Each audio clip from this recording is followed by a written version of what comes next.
For the third straight year to begin this series, the Florida Panthers find themselves in the postseason. Year one, of course, we made it all the way to the Stanley Cup final, where we fell short to the Dallas Stars. We had no expectations that year. We thought we could be good. Of course, the Panthers starting team is pretty good.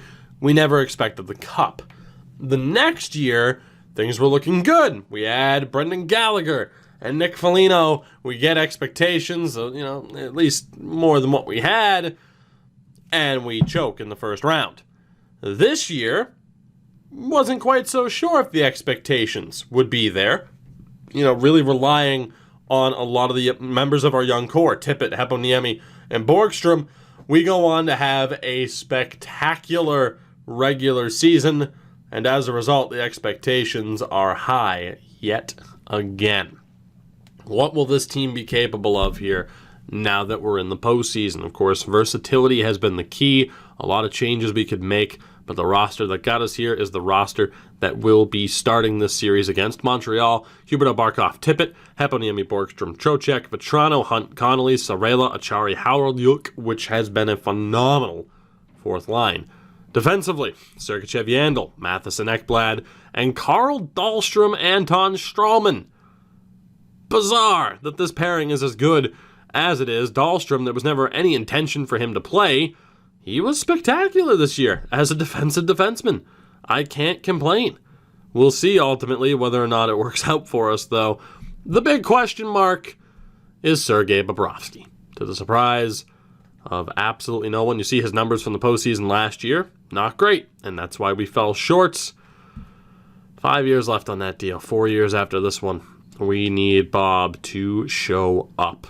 Carrick, Francouz, and McGinn as the healthy scratches. Of course, this season started with Tim Carpenter on defense. We made that change, and that's pretty much the only change we made to the lineup throughout the season.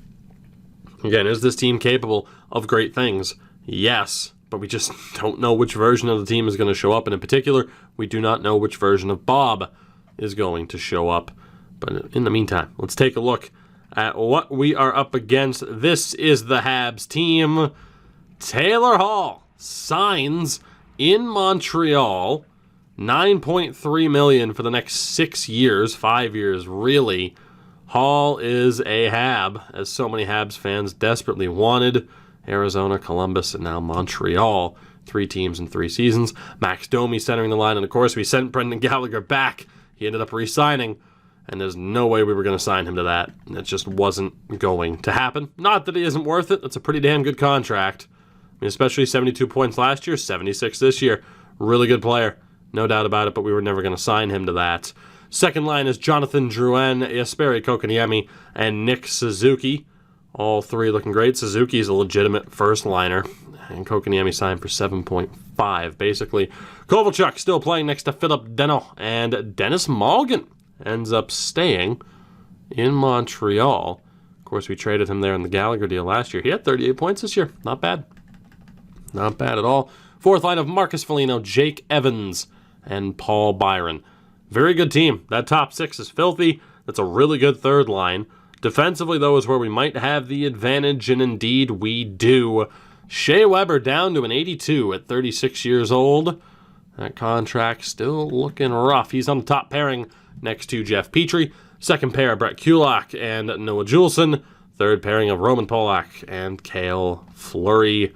Big advantage for us there. The goaltender is Carey Price. 83 overall at 34 years old. Woof that contract. How good are you, Carey? 908 save percentage, had a 918. He's been a really good goaltender for them over the past 2 seasons. Funny how that works. Caden Primo is the backup. Healthy scratches of Ryan Paling and Carter Rowney. It's a good team. But both teams feature goaltenders where could be a bit of a question mark. I think, in theory, what makes us the favorites, aside from being the higher seed, is that massive advantage on defense. They have the edge offensively, but that huge edge for us on defense needs to be the difference maker, because it's not as if our team struggles offensively. To the contrary, our team is an offensive juggernaut that you would like to think would not be stopped but I suppose you never quite know. Again, we averaged 4 goals per game. Montreal was 6th with a 3.39. So, we'll see. Playoffs are an entirely different animal from the regular season that was well established in the San Jose series. Let's get this underway. 3rd straight year of playoff hockey in Sunrise. But just what kind of year is it going to be? First period of Game 1, and the early advantage to the Panthers. Alexi Sorella and Jace Howryuk, that fourth line is outstanding. 11 shots to 10. A 2-0 lead on the board, though, thanks to the best fourth line in hockey. I'm calling it. Second period, we are nearly tied. We were tied for a bit. A shorthanded goal for Kokoniemi. Nick Suzuki scores about 2 minutes later. Brett Connolly, though, is able to restore the lead with just over 5 minutes left in the period. 3-2, heading into the third. Shots are about even. Not a good 2 minutes there for the team. But thankfully, we're able to rebound and restore the lead. And we add to it there. Owen Tippett with the goal. We're back up by 2. Montreal wastes a power play. They get another one right after it, and they don't waste that one. Petrie scores as time expires. Sasha Barkov, though, with a quick goal. We're back up by 2. A rough game for Carey Price and that Montreal defense. Not a great game for our defense or Bobrovsky, but we were able to get the job done. 5-3 is your final. Everyone chipping in to help. Tippett, Barkov, and Connolly awarded the 3-star. 6 hits for Owen Tippett in that game. Damn good start, young man. Achari, Barkov, Huberdeau, we had a ton of +2s in that game. Very good. Borgstrom, Trocheck, Hunt kind of struggled a little bit goaltending-wise. An 8.97 for Bobrovsky. Not ideal. Not ideal in the slightest. But hey, we have the lead.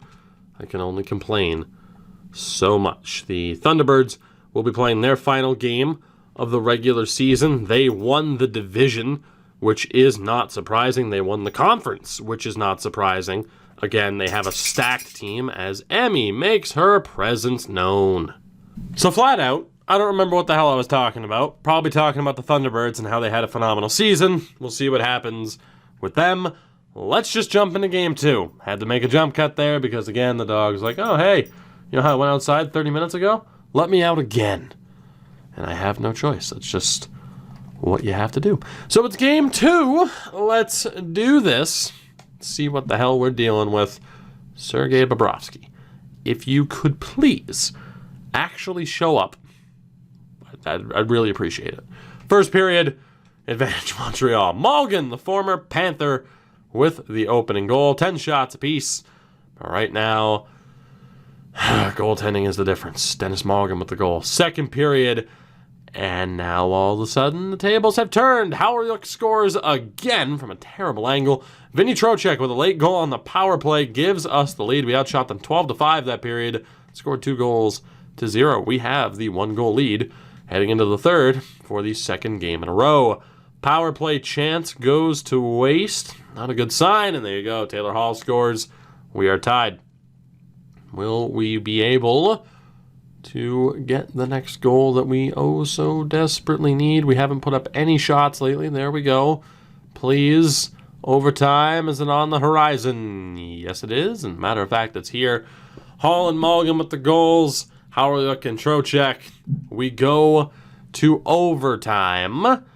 Let's see what happens here, shall we? In terms of predictions, I don't know. Just for the love of God, Sergey, make some saves.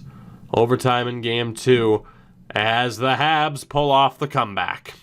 They trailed 2-1 heading into the third. This time, though, they're able to steal a win on the road. Jonathan Drouin scores from behind the goal line. Not great from Bobrovsky. This series is tied at 1 game apiece. Carey Price is able to play to his best.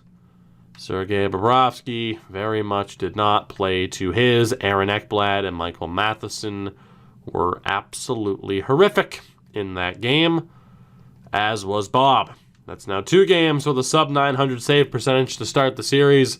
If we do not get a good game out of Bobrovsky in Game 3, I will heavily consider starting Connor Ingram in Game 4. I'm not joking. We need a better performance from that second pairing of Ekblad and Matheson, who were so good in the regular season. We just need better performances in general.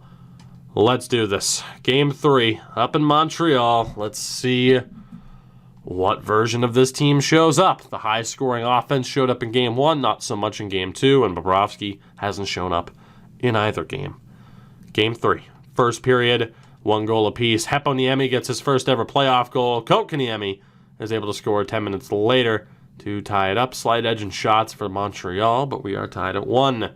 Second period, we are tied at 3. Trading goals left and right. Jake Evans makes it 2-1. Tippett ties it at 2. Mulligan scores to give Montreal another lead in this game. Jonathan Huberdeau gets on the board. Tied at 3, 19 shots to 18. Neither goalie really showing up thus far. Evans scored from center ice as well. We go to the third. Which goalie wants to show up? And right now the answer is not Carey Price. Mikhail Sergachev scores against his former team. Vinny Trocheck makes it 5-3 as we head down the stretch of this game. Sergachev scores again. 6-3. Power play goes to waste. It doesn't matter. Connolly makes it 7. This one on Caden Primo. Carey Price is pulled on home ice in Game 3. The Panthers have a 2-1 series lead off the back of a 7-3 spanking. 4 goals in that third period. A tremendous game from Sergachev, Tippett, and Heponiemi. Strong as well. Sergey, you still sucked. But you got the win. So you'll start Game 4. Really good night for Sergachev. Phenomenal night for Aaron Ekblad. Not so great for Stralman and Dahlstrom. Easy for me to say, both at a -2. But we survive. We live to see another day, of course. Game 4, we have a huge opportunity as Borgstrom goes down to injury. Not ideal. He's out until the weed number. As far as who gets moved up here, I mean, the obvious move is, Connolly going back up, as Brock McGinn will be put into the lineup. Nola Chari's been so good, too. We're going to go best lines. We are going to keep that fourth line together. And we're going to go with McGinn, Vetrano, and Hunt as that third line. So many moves. There we go. Unless... Nah, that works. That works. That will be the team heading into this next game. Defense stays the same, of course. For the love of God, Sergey. Yeah, 8.84 and a 2.96. Make some damn stops. But a pretty big injury that affects the top 6. We'll see what happens with Brett Connolly, who has proven to be a playoff performer at times. We'll see what happens with him in a bigger role. He's back in the top 6 again. The AHL team was tremendous as they start off the postseason run against the Bridgeport Sound Tigers with a 1-0 victory. Logan Hutsko is going to make this NHL team next year. He has been spectacular. 54, 17, and 5. And just looking at the regular season, he and Denisenko both have a really good shot of making the NHL next year, obviously. And then you have the right, like some Marati, Nieto. Of course, we signed guys like Prokhorkin to boost up that team. John Hayden as well. Stillman was good. Carpenter ended up with a good season. And then goaltending-wise, Bednard was tremendous. Nedeljkovic, not so much. So, promising signs from certain players in Springfield. We'll pay attention to them. I'm not sure how much because I still hate that team with the fiery passion of 1,000 suns. We go to Game 4. Without a strong member of our top 6, what can we do? And if McGinn doesn't work out, then yes, the obvious answer. If we didn't have Connolly, then yeah, I'd call up Denisenko. I think we can survive without him for now, though. I hope. First period of Game 4 and a damn good start. Sasha Barkov with his, I believe, first goal of this series. It might have been his second. Dryden Hunt has power play time, but he capitalized on it, so I'm not really complaining. 2-0. 2 goals on 10 shots. Montreal with 12 shots. Not yet on the board. Damn good start for the Panthers. Second period, and that starts kind of dismissed a little bit. Jonathan Jerome with that power play goal. We have a 2-1 lead entering the third period. Where have I heard that before? Well, let's do this. Big power play chance here early on. Cale Fleury scores to tie this game up. Again, we have a chance to make something happen. Heponiemi gets us back in front. We'll have a chance to close out the series in 5 if we win here. 6.5 left. Will Heponiemi's goal stand up as the winner?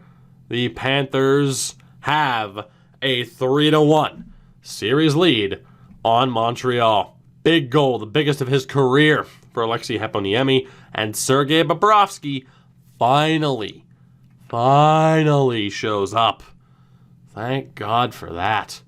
Barkov and Huberdeau, both strong, but the key is Sergei Bobrovsky doing what he is capable of doing. That is the key, of course, and it worked out very well for us there. We outscored Montreal 10-5 over the course of the 2 games on the road, and this will represent our first chance of 3 to end this series. Springfield up 2-0 on the Sound Tigers, so everything looking good for this organization right now. Can we close out Montreal right here and right now? Again, our first chance of a potential 3. Let's hope that 3 is never realized. First period, and a big advantage for the Panthers. Trocheck scores 56 seconds in. Jake Evans is able to tie it, but from there, we take over. Brett Connolly and Carl Dahlstrom, of all people, gets the goal. 3-1 on 17 shots to Montreal 6. Bobrovsky with a weak goal, but the offense was all over that Habs defense. Not much Price could do, although 2 of the goals weren't exactly from great spots. We have the lead early.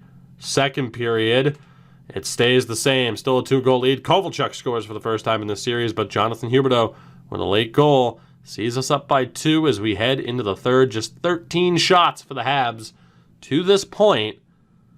Third period. Power play for the Panthers. Howard scores as it expires. Power play for Montreal goes to waste. We are up by 3. And barring a miracle comeback, which could have just been started by Jake Evans, things are looking good. Under 9 minutes remaining now. Still up by 2. Barkov on the power play puts us back up by 3. And for the second time in 3 seasons, the Florida Panthers are moving on to round 2. A 6-3 victory. 3 unanswered wins after a disappointing overtime loss in Game 2. We handle the Habs quite easily, all things considered. Still some doubts over Bobrovsky, but this offense is high-powered and efficient. And luckily we're able to overcome the struggles of our supposed franchise goaltender. A huge series there, and a great way to start what could be another memorable postseason run, as Sasha Barkov delivers, Huberdeau delivers, Connolly was great, Trocheck was solid, Howard with the big goals early on. In terms of disappointments, Henrik Borgstrom, just the 1 point, Vetrano, just the 1 point. McGinn didn't do much, but he wasn't a detriment to the team. Yandel, just the 3 assists, a bit surprising. Michael Matheson there as well. Strawman being the only minus player on the team. And then Bobrovsky with that even .900 save percentage. It needs to be better, but for now, it was good enough. And again, we are moving on to round 2, where it's looking like we'll be playing the Bruins if they are successfully able to get past the Detroit Red Wings. The AHL club, 1 game away here. They've outscored Bridgeport 10-3 over the first 2 games, and they sweep Bridgeport. Both teams are on a really hot runs heading into the playoffs. Didn't matter. Logan Hutsko, holy hell. Like, I know it's the AHL. This kid's ridiculous. Call him a kid. I mean, he's 23, but god damn, he and Jonathan Ong absolutely killed it. 2 game-winning goals out of the 3 games for Hutsko. This could be a deep playoff run for Springfield. At this rate, it could be a deep playoff run for both teams. For now, though, let's get the official word. It will be the Boston Bruins. in round 2.